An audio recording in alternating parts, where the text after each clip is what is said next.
How many of us remember this particular video? I did a job for you and you have to pay it, sir. You will not see any. You will not see penny from me. With this level of disrespect, you're very stupid. Very, very stupid. Now, the young man has tendered an apology to the honorable member. This is not an honorable member, but a horrible member of the House of Representatives, Nigeria. My name is Steven IKWUECHEGH, the boat driver that had a misunderstanding with Right Honorable Mascot IKWUECHEGH some days ago. I still actually want to apologize to him that I'm sorry for whatever I must have said or must have done to have provoked him to that level of anger. I am very, very sorry. This is actually a medium where I would like to tell all Nigerians that it is not time for us to start dividing ourselves based on religious or tribe or region or anything. That we should actually come together and try to see how we can unite this nation and move the nation forward. Let's make this make sense. There is nowhere in that particular video that the boat driver said something bad to this man.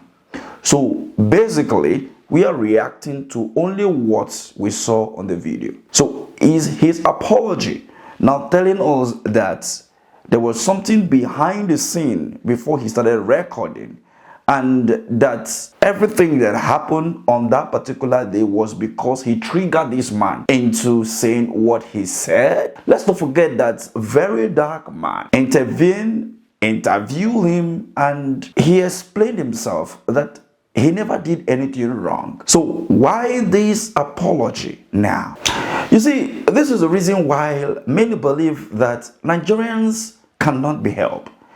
And this is not in any way saying that the young man should fight the cause at the court at all means. Yes, the House of Rep member can actually apologize to him, and he can decide not to further the case in the court of law, and they can settle out of court. Understandable.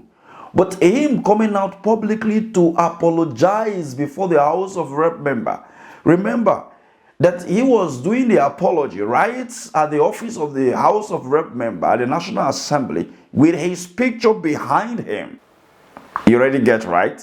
So many people are already saying in the comment section that this guy might have given him some certain amount of money for him to come out to say that, knowing fully well that Nigerians are so gullible and all of that. So therefore, nothing will come out, just to clean up his name a bit from the social media. But you remember, media doesn't lie. It has been well documented and well spread across board. So therefore, there is nothing to, but remember that we also have some certain people who have been seen as, will I say criminals?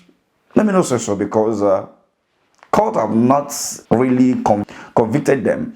And we have seen a senator, sitting senator currently, who was sentenced to prison, was in the prison, and somehow was granted bail, and the case vanished. The senator, I don't want to mention them.